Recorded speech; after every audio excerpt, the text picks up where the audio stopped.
Salam sejahtera untuk kita semua. Kepada dosen pengampu Ibu Varianti, perkenalkan nama saya Sherin Beauty Squire dengan NIM 225511013, ketua dari kelompok 2. Di sini saya akan mempresentasikan akuntansi pada perusahaan GoBuy yang kami angkat dari perusahaan Gojek. Pertama, latar belakang. Melalui perkembangan teknologi informasi yang dapat membuat setiap orang mudah untuk melakukan kegiatan bisnis, seperti halnya kegiatan jual beli yang dapat dilakukan melalui platform yang telah disediakan, di Indonesia sendiri salah satu jasa transportasi yang paling digemari oleh masyarakat adalah aplikasi Gojek. Masyarakat cenderung rela mengeluarkan uang yang lebih tinggi dari harga ojek pada umumnya dikarenakan pelayanannya yang memuaskan.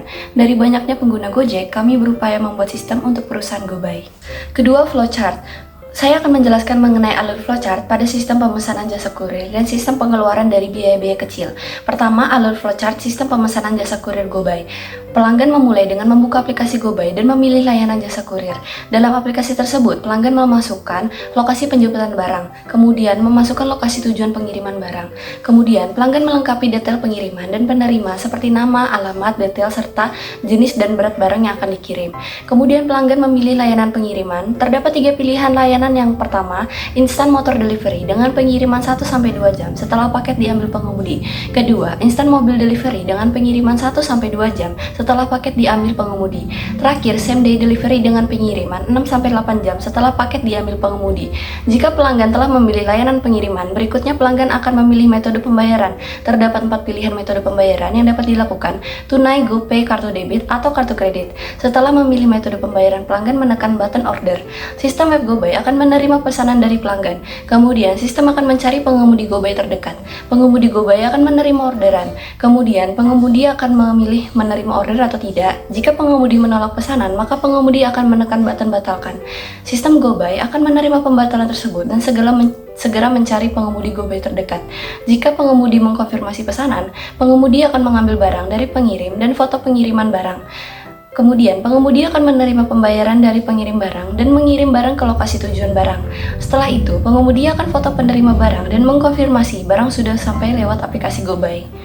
Sistem web GoBuy akan menerima konfirmasi barang sudah sampai beserta bukti foto dari pengemudi. Sistem web GoBuy akan mengkonfirmasi barang sudah sampai dan meminta rating beserta ulasan pengemudi kepada pelanggan. Pelanggan menerima konfirmasi barang sudah sampai, kemudian memberikan rating dan ulasan pengemudi. Sistem web GoBuy menerima rating dan ulasan pengemudi dari pelanggan. Sistem akan membuat dokumen resi dan faktur biaya jasa aplikasi sebanyak 3 tembusan. Dokumen resi dan faktur tembusan kedua akan diarsipkan permanen menurut tanggal dan oleh pelanggan. Dokumen resi dan faktur tembusan ketiga akan diarsipkan permanen menurut tanggal oleh pengemudi. Dokumen resi dan faktur tembusan pertama akan diarsipkan sementara menurut tanggal oleh sistem. Resi dan faktur ini akan keluar ketika akan dibuat penerimaan kas. Dan selesai. Kedua, alur flowchart sistem pengeluaran dari biaya-biaya kecil kurang dari 2 juta. Pengguna kas kecil memulai dengan membuat dokumen permintaan pengeluaran kas kecil sebanyak 2 tembusan dan meminta otorisasi atasan. 2 tembusan dokumen ini dikirim ke bagian kasir. Kemudian, kasir menyerahkan uang kepada pengguna kas kecil dan meminta otorisasi kepada atasan. Tembusan dokumen yang kedua akan diarsipkan sementara menurut abjad. Dokumen ini akan dikeluarkan ketika kasir melakukan pertanggungjawaban pengeluaran kas. Sedangkan untuk tembusan dokumen yang pertama beserta uangnya diberikan kepada pengguna kas kecil. Pengguna kas kecil akan mengarsipkan sementara dokumen tersebut menurut nomor urut, sedangkan uangnya digunakan dan pengguna kas kecil juga akan mengumpulkan bukti pendukung berupa dokumen seperti nota-nota. Dari nota-nota yang dikumpulkan akan dibuatkan dokumen bukti pengeluaran kas kecil dengan meminta otorisasi kepada atasan. Dokumen-dokumen berupa nota, permintaan pengeluaran kas kecil, dan bukti pengeluaran kas kecil beserta uang kembalian jika ada, diberikan kepada kasir. Dari dokumen-dokumen yang diterima dari pengguna kas kecil, bagian kasir mengeluarkan dokumen permintaan pengeluaran kas kecil, tembusan 2, untuk dibandingkan dan diotorisasi pemakaian dana kas kecil dengan dibubuhi cap lunas. Kemudian dokumen permintaan pengeluaran kas kecil tembusan kedua diberikan kepada pengguna kas kecil untuk diarsipkan permanen menurut nomor urut. Sedangkan dokumen bukti pengeluaran kas kecil, permintaan pengeluaran kas kecil, tembusan pertama, dan nota yang akan diarsipkan sementara menurut nomor urut. Dokumen ini akan diarsipkan sampai dengan saat pengisian kembali kas kecil. Ketika pada saat pengisian kembali kas kecil, bagian kasir membuat permintaan pengisian kembali kas kecil dan meminta otorisasi atasan. Kasir mengeluarkan dokumen bukti pengeluaran kas kecil, permintaan pengeluaran kas kecil, tembusan pertama, dan nota beserta dokumen permintaan pengisian kembali kas kecil kepada bagian akuntansi. Bagian akuntansi menerima dokumen-dokumen tersebut dan membuat bukti kas keluar sebanyak 3 tembusan serta mengotorisasi dan meminta otorisasi kepada atasan. Dokumen bukti kas keluar tembusan ketiga akan diarsipkan permanen oleh bagian akuntansi menurut nomor urut. Sedangkan dokumen yang diterima dari bagian kasir beserta 2 tembusan bukti kas keluar ini diberikan kembali kepada kasir. Dokumen-dokumen ini diterima oleh kasir untuk melakukan pengisian cek dan meminta otorisasi kepada atasan.